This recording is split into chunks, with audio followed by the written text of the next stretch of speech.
the page where it said, my mind is a center of divine operation. If you're wondering something about yourself, just pay attention here. My mind is a center of divine operation. Now think of this for a moment. Earl Nightingale taught me how to study. You take a paragraph like the bottom of this page, and you may read it 1,000 times.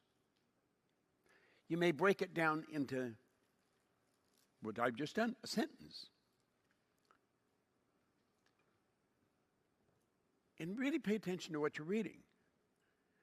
You see, in that first line, there's something that is not in harmony with our belief system. My mind is a center. Do you know what that indicates? There's more than one center. Now, we know in everything and anything, there's only one center. If I had a basketball here in my hand, I've got an imaginary basketball here. You know there's only one center in that ball. That's going to be determined by the outer measurements of the ball. There's only one center in this room. I wouldn't know where to find it, but some people here probably could. But there's only one. He's saying my mind is a center of divine operation. Well, you see, when you're dealing with the mind, you're dealing with infinite. You find the center of the basketball by the outer measurements of the ball. When you're dealing with the divine, there is no outer measurements. You're dealing with infinite. There is no.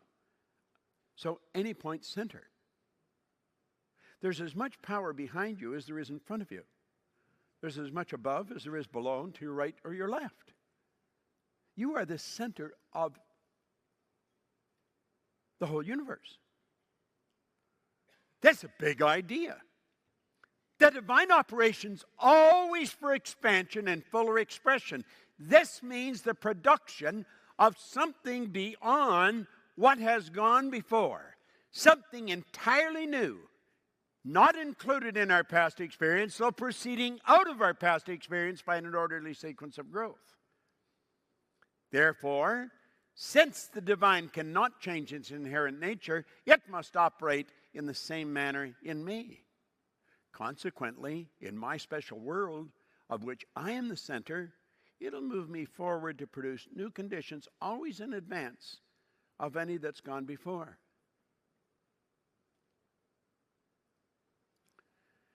There's a lady that went to study with the man that wrote this in 1912. She had to attract $20,000 to go and study with him for 2 years, studying with Thomas Troward in England. And she memorized what we've just gone through.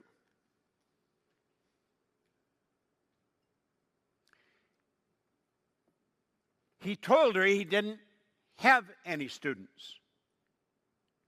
He didn't have any. He wrote books and essays. And he's probably one of the most brilliant writers that I've ever found in the last 500 years. And he said, your answer's in this paragraph. And she memorized it. And she kept saying it over and over. My mind is the center of divine operation. The divine operation's always for expansion and fuller expression. See, that's the foundation of the science of getting rich. I don't know, but I would bet money that Waddell studied Troward. My mind is a center of divine operation. This is a beautiful thought to entertain. And the divine operation, my mind's a center of this, and the divine operation is always for expansion and fuller expression. This means the production of something beyond what has gone before. In other words, if I understand this, my mind's a center of this power, and as I study into it, I'm an expression of this power. Everything about me, that's really what I am. And this power is always for expansion and fuller expression. So this means the production of something beyond what's gone before. I can get better results than I've ever got. Something entirely new. It's entirely new, not included in my past experience. So it's not a repeat performance. Though it's proceeding out of my past experience by an orderly sequence of growth. That means that everything that has ever happened to you has been absolutely essential to make you who you are, to prepare you to do whatever it is you're going to do. So you should have no regrets. Man, I've screwed up so many times. If I told you, I'd ruin your week. But you know something? I don't feel bad about any of it because it was all necessary to make me who I am, to prepare me to do what I'm going to do. My mind is the center of divine operation. Divine operation is always for expansion and fuller expression. This means the production of something beyond what's gone before, something entirely new, is not included in my past experience, although it is proceeding out of my past experience by an orderly sequence of growth. And then, therefore, since the divine cannot change its inherent nature. In other words, the law never changes. Spence was doing a video one day, and I was saying, there's just outside of my studio, there's a Japanese maple. It's just a bunch of sticks there right now. But in the fall, it has crimson red leaves on it. They're beautiful. And it's a big, beautiful tree. But I said, every fall, the leaves all fall off that tree. Every one of them. Every year. It's never missed.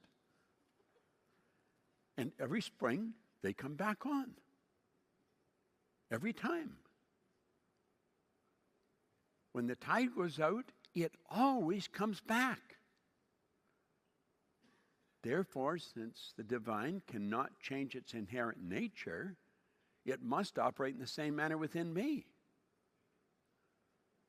So consequently, in my special world, of which I'm the center, it'll move me forward to produce new conditions, always in advance of any that's gone before. So you know the results you've got, they're nothing compared to what's coming, if you follow the law. If you do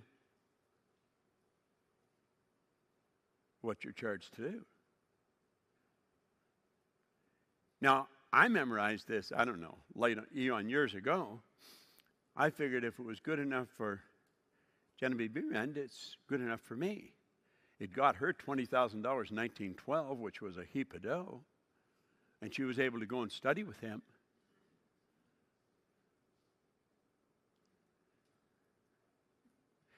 So you see, in studying this, where we're starting right now is in the deep end of the pool. This stuff is not for the minnows and the shallows. I mean, this is deep stuff. You've got to dig into this. You've really got to understand what it means. Because you've got just awesome mental powers. Yet when someone says, oh, I don't really believe all that stuff, just say a quiet prayer for them and wander away. Because they don't know. They don't know, and they don't know.